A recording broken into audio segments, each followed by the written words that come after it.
Hi, I'm Steve Arterburn, and I know that it is so easy to get it wrong.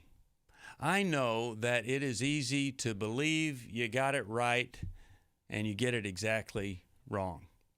I heard a man received a text from his wife, and the text said, "Honey, did you think I looked like a cow in that dress this morning?"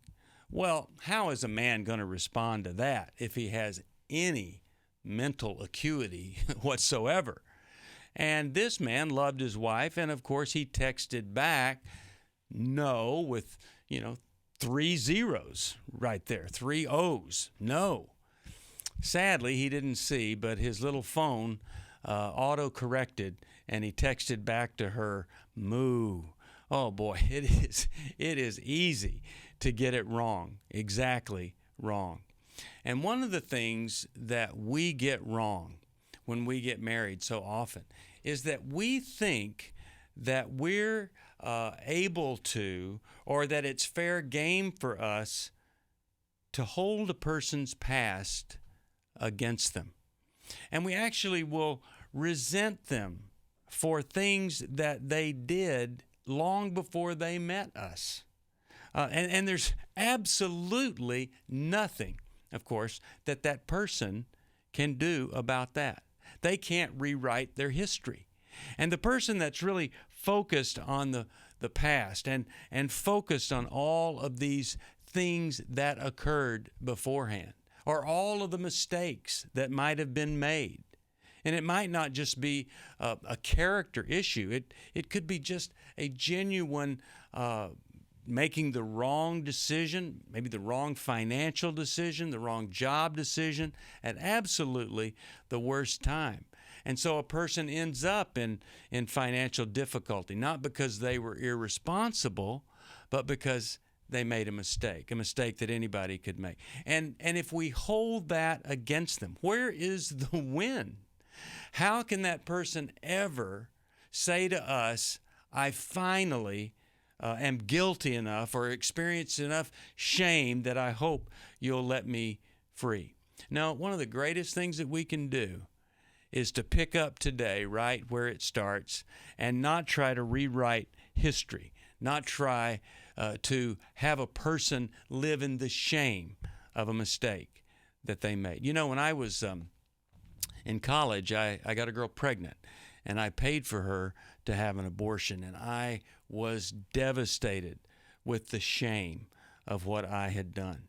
And I really started to feel like that I needed to feel as horrifically as I possibly could about that somehow would honor God.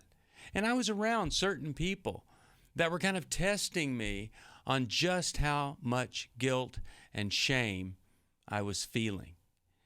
And I had to let go of some of those people. But I didn't let go until I finally realized that, Jesus died for my sins long before any sin I did was ever committed. And that's the same for your spouse. We need to stop holding the past against another person.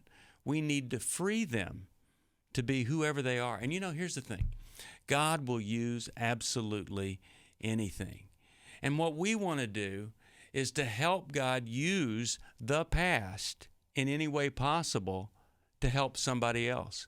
And if we're always shaming a person over their past, if we're always holding their past against them, of course they're not going to step up and use that past to help somebody else. One of the greatest joys of my life is that I get to help raise money for pregnancy centers so that other people won't make the same mistake that I did. And one of the greatest things in my life is that I have a wife who has never, ever tried to make me feel bad about that horrible, shameful thing in my past.